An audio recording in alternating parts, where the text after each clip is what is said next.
राधे राधे, हरे कृष्णा। आज के इस वीडियो में मैं आपसे बात करने वाली हूँ अपरा एकादशी व्रत के बारे में। ये व्रत कब है, इसका शुभ मुहूर्त क्या है और इसका पारण कब करना है।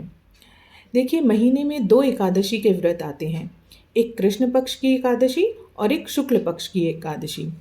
आज हम जिसके बारे में बात करने वाले हैं वो है ज्येष्ठ मास के कृष्ण पक्ष की एकादशी। इस एकादशी को अचला या अपरा एकादशी के नाम से जाना जाता है। इस व्रत की इतनी महिमा है कि कहा जाता है इस व्रत को करने से व्यक्ति का नाम, यश और कीर्ति बढ़ती है। इस व्रत को करने से पितरों की आत्मा को शांति मिलती है। और इस व्रत का एक महत्व ये भी है कि जो व्यक्ति इस व्रत को करता है, जाने अनजाने में उसके द्वारा की गई गलतियों का प्रायश्चित इस व्रत से किया जा सकता है। तो अब बात करते हैं कि पुराणों में जो एकादशी व्रत है उसका बहुत बड़ा महत्व बताया गया है। धार्मिक मान्यताओं के अनुसार जो पुण्य गंगा के तट पर पितरों को पिंड दान देने से प्राप्त होता है, वही फल इस व्रत को करने से मिलता है। जो फल कुंभ में केदारनाथ के दर्शन या बद्रीनाथ जी के दर्शन करने से मिलता है, सूर्य ग्रहण में स्वर्ण दान देने से जो फल मिलता है, वही फल इस अपरा एकादशी के व्रत के प्रभाव से मिलता है। अपरा एकादशी का अर्थ यह भी होता है कि इसका पुण्य अपार होता है।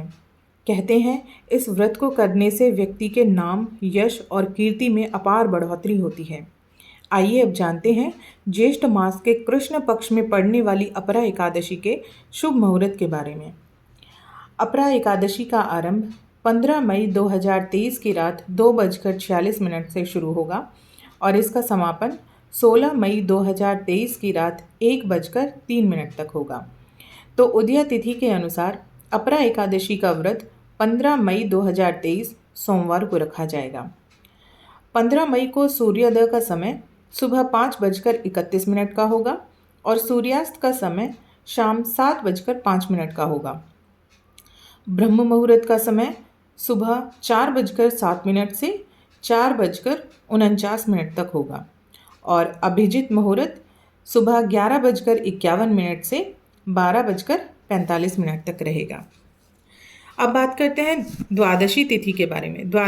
द्वादशी तिथि 16 मई को रात 11:36 तक समाप्त होगा और जो हरिवासर का समय समापन है वो 6:41 पर सुबह के टाइम होगा।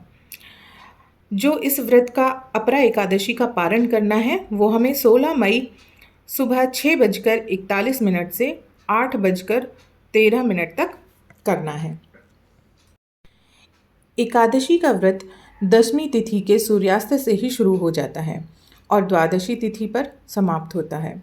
इसलिए दशमी का जो दिन होता है उस दिन सूर्यास्त से पहले हमें भोजन कर लेना चाहिए और याद रहे कि इस दिन हमें तामसिक चीज़ों का बिल्कुल भी सेवन नहीं करना चाहिए।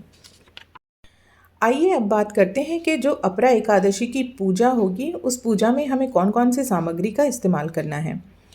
तो सामग्री में हमें इस दिन भगवान विष्णु की पूजा की जाती है, तो हमें भगवान विष्णु जी का चित्र लेना है या फिर मूर्ति, जो भी आपके पास हो। हमें कुछ पुष्प लेने हैं, फल हमें भोग के लिए लेने हैं, लौंग, नारियल, धूप, घी का दीपक, पंचामृत, तुलसी दल और चंदन।